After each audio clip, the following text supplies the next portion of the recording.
helping life flow smoothly, whatever the weather.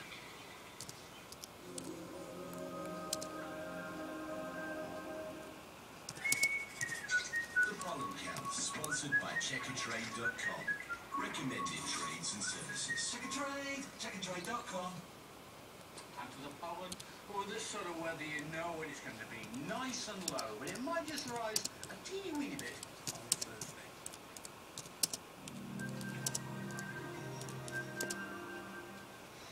Thank you, Fred. And that's all from Granada Reports tonight. Yeah, tomorrow's Tuesday, of course, but it means where's Fred? So another mystery location from that man to answer where he was last week. Loads and loads of you responded, and of course, don't forget to keep in touch with the latest news, sport and weather, which is on our website. Indeed, I'm back with the late news and the news at 10, but for now, from the two of us and the rest of the team here. Good night. Bye.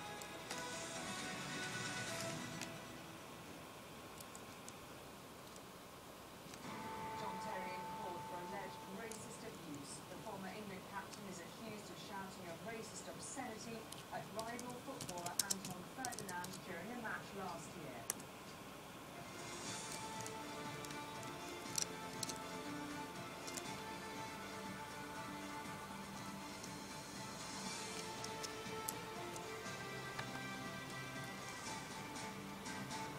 This is the ITV News at 6:30 with Juliet Chingham and Mark Osborne.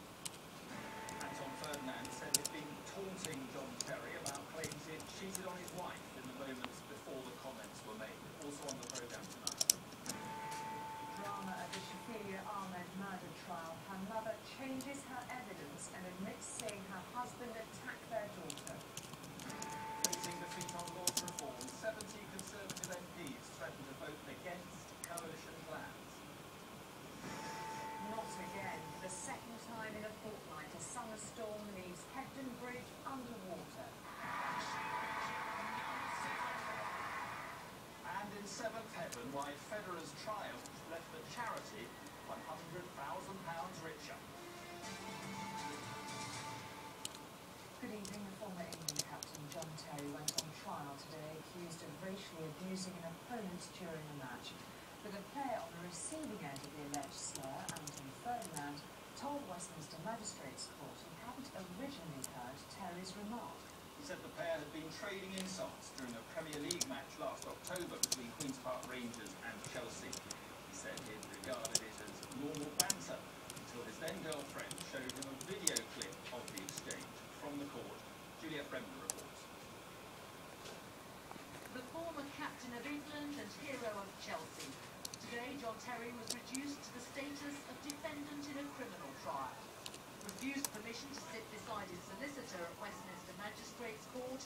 Instead, ordered by the judge to remain in the dock. The alleged offence dates back to October last year, the climax of a Premier League match between Chelsea and Queen's Park Rangers, which turned into a personal battle between Terry and Anton Ferdinand.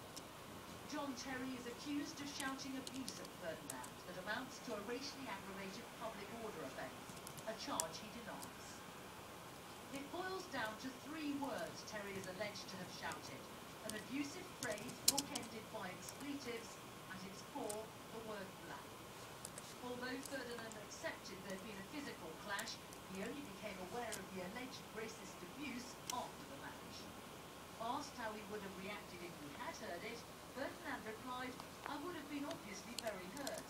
I probably wouldn't have reacted at the time because being a professional, you can't do that." But he went on to say that after the match there would have been a confrontation, because when someone brings colour into it, it takes it to another level. Lip readers reported to establish exactly what was said. Broadly speaking, the prosecution and the defence agree. They accept that the 3 words at the heart of this allegation were uttered, but they disagree about the context. Crucially, they disagree about whether it amounts to racially abusive language. Anton Ferdinand admitted that he'd been taunting Terry, accusing him of having an extramarital affair with one of his friend's wives. Terry will claim in his defence that Ferdinand himself had used the abusive phrase, and he was merely repeating it in a sarcastic manner. If the court refuses to accept this explanation and he's found guilty, the The Chelsea captain faces a fine of up to £2,500. Juliet Bremner, ITV News, Westminster Magistrates Court.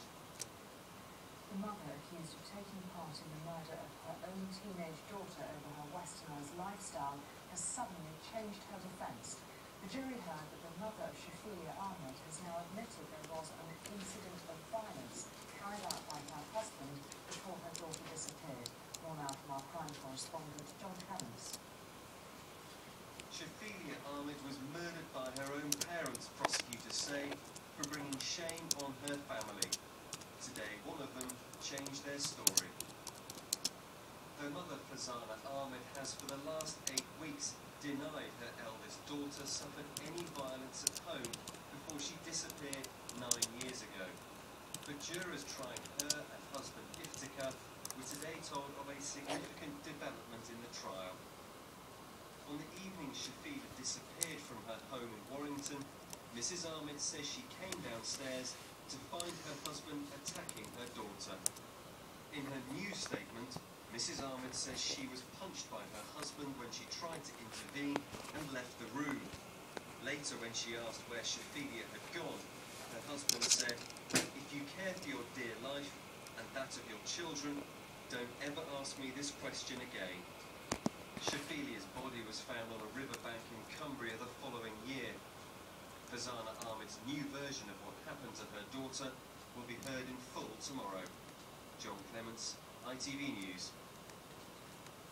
David Cameron is facing a major defeat in the Commons after a letter emerged today signed by 70 Conservative MPs threatening to rebel over plans to reform the House of Lords. When the two-day debate on the government's proposal comes to a vote tomorrow, it could open a huge split in the coalition. Under the proposals, 80% of the Lords would be elected. First elections would be held in May 2015, with the new peers holding their position for a single 15-year term. This afternoon, the Deputy Prime Minister, Nick Clegg, opened the debate in the House of Commons. This project has always been dogged by those who fear change. What encourages me that it has also been kept alive by those who champion democracy. The reformers and modernisers who believe simply that power belongs in the hands of the people.